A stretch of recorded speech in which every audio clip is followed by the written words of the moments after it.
Hello दोस्तों, स्वागत है हमारे YouTube चैनल में। और आज की क्लास में हम लोग पढ़ेंगे इम्पोर्टेंट इंडेक्स के बारे में। जो हमारे 2021 के इम्पोर्टेंट इंडेक्स हैं उनके बारे में हम डिटेल से डिस्कस करने वाले हैं, जिसमें हम देखेंगे कि कौन सा देश इस इंडेक्स में शीर्ष में रहा है और भारत की क्या रैंक रही है उस पर्टिकुलर इंडेक्स में। तो इन सभी के बारे में डिटेल से डिस्कस करने वाले हैं हम लोग आज की क्लास में। और उससे पहले थोड़ी सी हम जो कन्फ्यूजिंग इन्फॉर्मेशन है उसके बारे में डिस्कस कर लेते हैं इंडेक्स से रिलेटेड। तो देखिए, जो इंडेक्स होते हैं वो प्रतिवर्ष जारी किए जाते हैं, यानी हर वर्ष जो इंडेक्स हैं वो जारी किए जाते हैं विभिन्न संस्थाओं के द्वारा।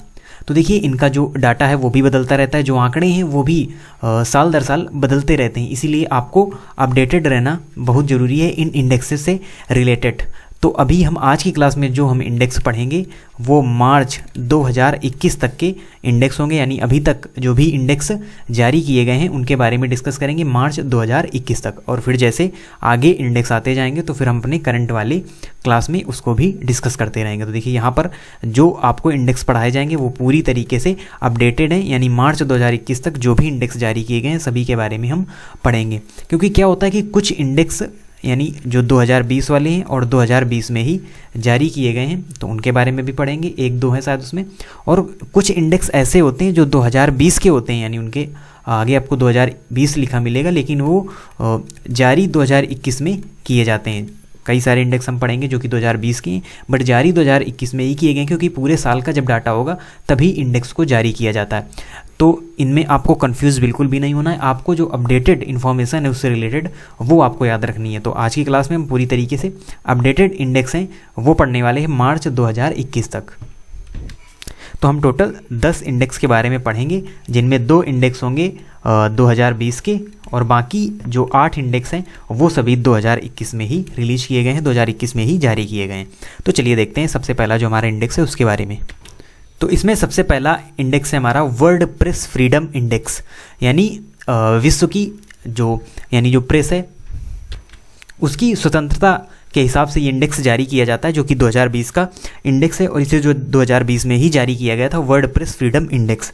तो इसमें टॉप पर कौन रहा है वो हम देखेंगे और कितने देशों के बीच ये गणना की गई और भारत का स्थान क्या रहा, ये फैक्ट हम इससे रिलेटेड देखने वाले हैं और यही हमारे एग्जाम्स में पूछा भी जाता है। तो फर्स्ट स्थान पर रहा है इसमें नॉर्वे, और इसमें जो कंट्री शामिल थे यानी 180 कंट्रीज को शामिल किया गया था। फिर वहाँ की जो प्रेस है उसकी फ्रीडम के बारे में एनालिसिस किया गया, तो फिर फर्स्ट स्थान प्राप्त किया है यहाँ पर नॉर्वे ने। और अगर बात करें हम इंडिया के स्थान की तो 142 ये इंडिया का स्थान रहा है 142। तो देखिए कितनी ख़राब स्थिति है, यानी जो इंडिया की जो प्रेस है उसको फ्रीडम नहीं है पूरी तरीके से, ये इंडेक्स ये दर्शाता है। क्योंकि 180 में 142 जो रैंक है वो इंडिया की यहाँ पर हमको देखने को मिलती है। तो ये इन्फॉर्मेशन आपको याद रखनी है। फिर आता है आगे ग्लोबल पीस इंडेक्स।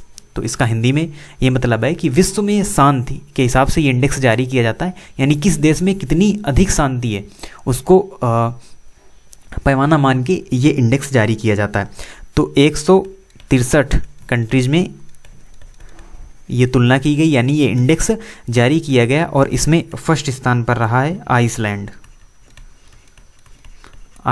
यानी वहाँ पर सबसे ज़्यादा शांति है पूरे विश्व में, सबसे ज़्यादा जो शांति है वो आइसलैंड में। और बात करें अगर हम सेकंड स्थान की तो सेकंड स्थान पर रहा है न्यूजीलैंड, और न्यूजीलैंड कई सारे इंडेक्स में आपको टॉप पर भी देखने को मिलेगा, आगे हम देखेंगे इसके बारे में। और बात करें अगर हम भारत की तो एक बार फिर 163 कंट्रीज़ में 139 स्थान पर रहा है इंडिया। यानी हम बात करें तो भारत में जो शांति की स्थिति है वो उतनी अच्छी नहीं है, क्योंकि यहाँ पर उसको 139 जो रैंक है वो दी गई है ग्लोबल पीस इंडेक्स में। तो ये भी जो इंडेक्स है ये भी 2020 में ही जारी किया गया था और 2020 का ही इंडेक्स है और ये भी 2020 में जारी किया गया था। अब बढ़ते हैं आगे और देखते हैं अगले इंडेक्स के बारे में। और अगला इंडेक्स है करप्शन परसेप्शन इंडेक्स। तो देखिए, जो हम इंडेक्स पढ़ेंगे इनके बारे में डिटेल वीडियो भी हमारी प्लेलिस्ट में अपलोड है और कई सारे इंडेक्स के बारे में हमने पर्टिकुलर भी चर्चा की है, उनके बारे में डिटेल डिस्कशन हम कर चुके हैं, तो वो भी आप देख सकते हैं। यहाँ पर हम आपको केवल वन लाइनर टाइप जो इन्फॉर्मेशन है वो हम बताएंगे। तो करप्शन परसेप्शन इंडेक्स इसकी जो तुलना है वो 180 कंट्री में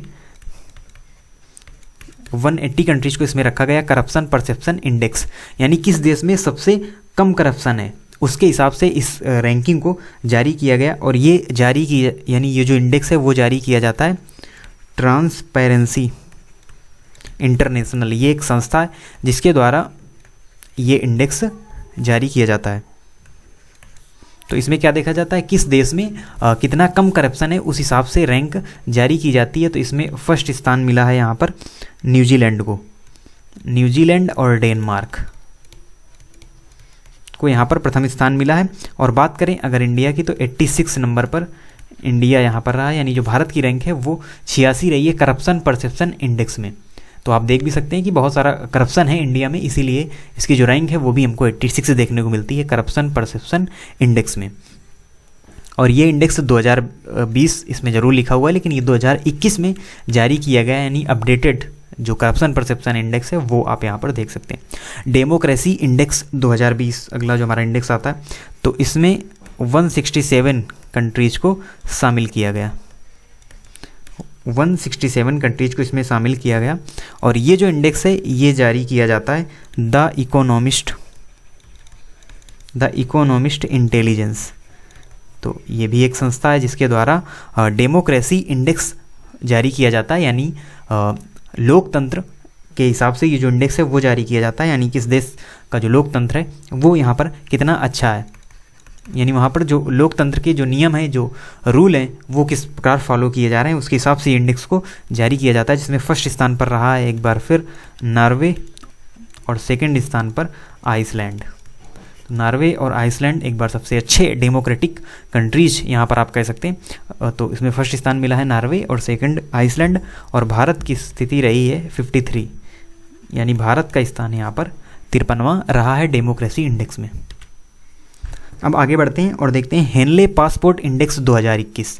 तो देखिए ये 2021 में ही जारी किया गया है और 2021 का ही ये इंडेक्स है हेनले पासपोर्ट इंडेक्स। और इसमें शामिल किया गया यानी 191 कंट्रीज इसमें शामिल थे हेनले पासपोर्ट इंडेक्स। और इसमें फर्स्ट स्थान मिला है जापान को। और ये इंडेक्स जो है हेनले पासपोर्ट इंडेक्स इससे रिलेटेड है कि किस देश का जो पासपोर्ट है वो सबसे ज़्यादा शक्तिशाली है। तो फर्स्ट स्थान पर जापान को रखा गया, यानी जापान का जो पासपोर्ट है, यानी अगर आपके पास जापान का पासपोर्ट है तो ये सबसे शक्तिशाली पासपोर्ट है। और आप 191 कंट्रीज़ में वीज़ा फ्री या वीज़ा ऑन अराइवल आप किसी भी देश में जा सकते हैं, वहाँ पर आपको वीज़ा की ज़रूरत नहीं पड़ेगी। और कुछ देशों में आपको अगर ज़रूरत पड़ेगी तो वो वीज़ा ऑन अराइवल यानी वहाँ पर पहुँचने पर आपका जो वीज़ा है वो वहाँ पर बन जाएगा। तो जापान का सबसे शक्तिशाली पासपोर्ट यहाँ पर हुआ है हेनले पासपोर्ट इंडेक्स में। और अगर भारत की बात करें तो भारत का स्थान रहा है यानी 85, भारत 85 स्थान पर रहा है इस हेनले पासपोर्ट इंडेक्स में। अब अगला इंडेक्स है ग्लोबल फायर पावर इंडेक्स। इसका क्या मतलब है, तो ग्लोबल फायर पावर इंडेक्स का मतलब है कि किस देश की जो आर्मी है यानी किस देश की जो सेना है वो कितनी शक्तिशाली है, उस हिसाब से इस इंडेक्स को जारी किया जाता है ग्लोबल फायर पावर इंडेक्स को। और इसमें जो बेस माना जाता है यानी जिन चीज़ों को बेस माना जाता है उसमें शामिल है आपकी मैन पावर, यानी उस कंट्री में मैन पावर कितनी है और उस कंट्री में लैंड फोर्सेज कितनी है, यानी आर्मी कितनी है, सेना कितनी है, और उस कंट्री की एयर पावर और नेवी एयरफोर्स किस प्रकार से वर्क करती है और क्या उनकी पावर है, उसके हिसाब से इस इंडेक्स को जारी किया जाता है। और इसमें फर्स्ट स्थान पर रहा यानी सबसे जो शक्तिशाली यहाँ पर सेना है वो है यूएसए की आर्मी सबसे ज़्यादा शक्तिशाली है ग्लोबल फायर पावर इंडेक्स के हिसाब से। और सेकंड स्थान पर है रसिया और भारत है फोर्थ स्थान पर। तो काफ़ी अच्छी रैंक है भारत की, यानी भारत की जो सेना है वो चौथे नंबर पर सबसे शक्तिशाली सेना है इस ग्लोबल फायर पावर इंडेक्स 2021 के हिसाब से।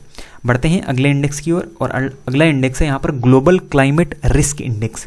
इसका क्या मतलब है, यानी ग्लोबल क्लाइमेट जलवायु रिस्क इंडेक्स का मतलब है किस देश की जलवायु सबसे रिस्क पोजीशन में, यानी वहाँ पर जो हालात हैं क्लाइमेट के वो बिगड़ सकते हैं, उसके हिसाब से इस इंडेक्स को जारी किया गया ग्लोबल क्लाइमेट रिस्क इंडेक्स। और ये जारी किया जाता है जर्मनी बेस्ड एक एनजीओ के द्वारा। जर्मनी बेस्ड एक एनजीओ है जिसका नाम है जर्मन वॉच। तो जर्मन वॉच एक ये एनजीओ है जर्मनी बेस्ड, उसके द्वारा ये इंडेक्स जारी किया जाता है, ग्लोबल क्लाइमेट रिस्क इंडेक्स, और जिसमें फर्स्ट स्थान पर रखा गया है मोजाम्बिक को।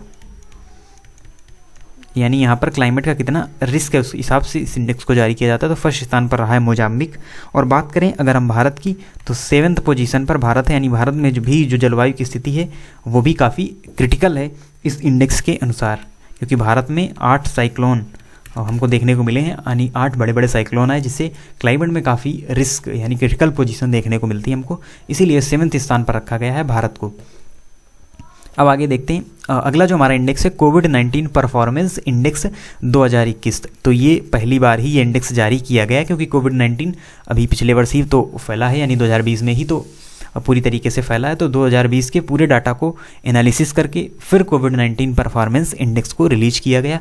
यानी इसका ये मतलब है कि कोविड-19 के दौरान किस कंट्री ने कितना अच्छा परफॉर्म किया उसकी रोकथाम के लिए, कोविड-19 की रोकथाम के लिए कितना अच्छा प्रयास किया, उस हिसाब से इस इंडेक्स को जारी किया गया। और इस इंडेक्स को जारी किया गया है ऑस्ट्रेलिया के एक इंस्टीट्यूट के द्वारा, जिसका नाम है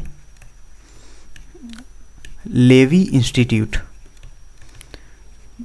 तो लेवी इंस्टीट्यूट के द्वारा ये इंडेक्स जारी किया गया है, जिसमें फर्स्ट स्थान पर रखा गया है न्यूजीलैंड को और सेकंड स्थान पर वियतनाम को रखा गया।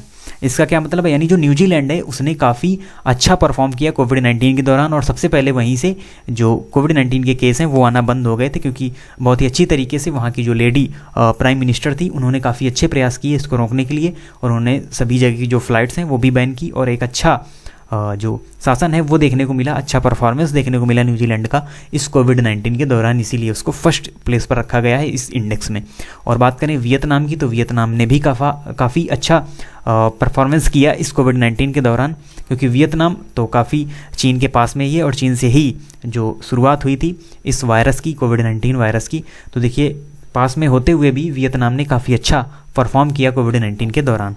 और बात करें अगर हम भारत की स्थिति की, तो भारत की स्थिति एक बार फिर 86 रही है, यानी 86 पोजीशन पर यहाँ पर भारत रहा है इस परफॉर्मेंस इंडेक्स में, क्योंकि यहाँ पर मीडियम टाइप में जो परफॉर्मेंस है वो देखने को मिला कोविड-19 के दौरान। तो अब बढ़ते हैं आगे और देखते हैं कुछ जो बचे हुए हमारे और इंडेक्स हैं। तो लास्ट 2 इंडेक्स हैं जो हमारे, उनके बारे में डिस्कस करते हैं। तो आता है इकोनॉमिक्स फ्रीडम इंडेक्स, यानी अर्थव्यवस्था कितनी स्वतंत्र है किस देश की, उस हिसाब से इस इंडेक्स को जारी किया गया, इकोनॉमिक फ्रीडम इंडेक्स को। और ये जारी किया गया हेरिटेज फाउंडेशन के द्वारा, यानी एक ये फाउंडेशन है हेरिटेज फाउंडेशन। तो हेरिटेज फाउंडेशन के द्वारा ये इकोनॉमिक फ्रीडम इंडेक्स 2021 जारी किया गया, जिसमें फर्स्ट स्थान पर रखा गया है सिंगापुर को। यानी जो सिंगापुर की जो अर्थव्यवस्था है वो सबसे ज़्यादा स्वतंत्र अर्थव्यवस्था है, वहाँ पर जो स्वतंत्रता दी गई है अर्थव्यवस्था से रिलेटेड वो काफ़ी अच्छी है, टॉप पर है, इसीलिए फर्स्ट स्थान पर रखा गया है सिंगापुर को। और बात करें हम अगर सेकंड प्लेस की, तो सेकंड प्लेस पर है यहाँ पर न्यूजीलैंड। तो देखिए न्यूजीलैंड कई सारे इंडेक्स में आपको टॉप में या तो सेकंड में देखने को मिलेगा, क्योंकि काफ़ी अच्छा परफॉर्म किया है न्यूजीलैंड ने सभी इंडेक्स में। और बात करें एक बार भारत की, तो काफ़ी बुरी स्थिति है यहाँ पर, 121 स्थान पर रहा है भारत, यानी जो इंडिया की स्थिति रही है वो 121 स्थान पर, यानी 121 रैंक दी गई है इकोनॉमिक फ्रीडम इंडेक्स में। और अब लास्ट जो इंडेक्स है हमारा आज का, यानी वर्ल्ड हैप्पीनेस इंडेक्स। तो विश्व में प्रसन्नता, किस देश में कितनी प्रसन्नता है, कितनी खुशहाली है, उससे रिलेटेड ये इंडेक्स जारी किया जाता है, वर्ल्ड हैप्पीनेस इंडेक्स, और जिसमें शामिल किया गया 149 कंट्रीज़ को। तो 149 कंट्रीज़ को शामिल किया गया वर्ल्ड हैप्पीनेस इंडेक्स में, और इसमें फर्स्ट स्थान मिला है पिछली वर्ष की तरह है एक बार फिर फिनलैंड को। यानी फिनलैंड में सबसे ज़्यादा खुशहाली है, वहाँ के जो लोग हैं वो सबसे ज़्यादा खुश हैं, और इसका जो मापन है वो किया जाता है जीवन प्रत्याशा, फिर उस कंट्री में कैसी स्थिति है लोगों की, पब्लिक की कैसी स्थिति है, उस हिसाब से इसका आकलन किया जाता है कि किस देश में कितनी खुशहाली है। तो फर्स्ट स्थान पर है फिनलैंड, और इंडिया की स्थिति 139 यानी 139वें स्थान पर है इंडिया हैप्पीनेस के मामले में, क्योंकि जो इंडिया के लोग हैं वो उतने ज़्यादा खुश नहीं हैं, यानी इसमें केवल प्रसन्नता से ही रिलेटेड जो पैमाने हैं उनका ही आकलन नहीं किया जाता, बल्कि कई सारी चीज़ें देखी जाती हैं, कई सारे पैरामीटर होते हैं इस इंडेक्स को जारी करने के। वो जीवन प्रत्याशा से रिलेटेड हो या अदर किसी चीज़ से रिलेटेड हो, तो वो आपको याद रखना। तो देखिए हमने कुल 10 जो हमारे इंपॉर्टेंट इंडेक्स थे उनके बारे में डिस्कस किया, जिनमें 2 थे वो 2020 में जारी किए गए थे, बाकी जो 8 हमने पढ़े वो 2021 में ही जारी किए गए थे, जिनमें कुछ थे 2020 के, कुछ थे 2021 के। तो ये सभी अपडेटेड हैं मार्च 2021 तक के जो अपडेटेड इंडेक्स थे वो हमने डिटेल में डिस्कस किए। और इंडेक्स से रिलेटेड और भी कई सारे पर्टिकुलर वीडियोज आपको हमारे करंट टॉपिक्स वाले प्लेलिस्ट में आपको मिल जाएंगे, तो वहाँ से आप इनके बारे में डिटेल इन्फॉर्मेशन भी देख सकते हैं। तो अब जो आगे के हमारे इंडेक्स होंगे, तो जब कई सारे इंडेक्स हो जाएंगे एक साथ, तो फिर हम एक बार कंपाइल वीडियोस का भी बनाएंगे, जिसमें हम और भी जो हमारे अपडेटेड नए इंडेक्स और जारी होंगे तो उनके बारे में भी डिटेल से डिस्कस करेंगे। तो आप इसी तरीके से चैनल से जुड़े रहिएगा। मिलते हैं आपसे नेक्स्ट वीडियो में, तब तक के लिए धन्यवाद।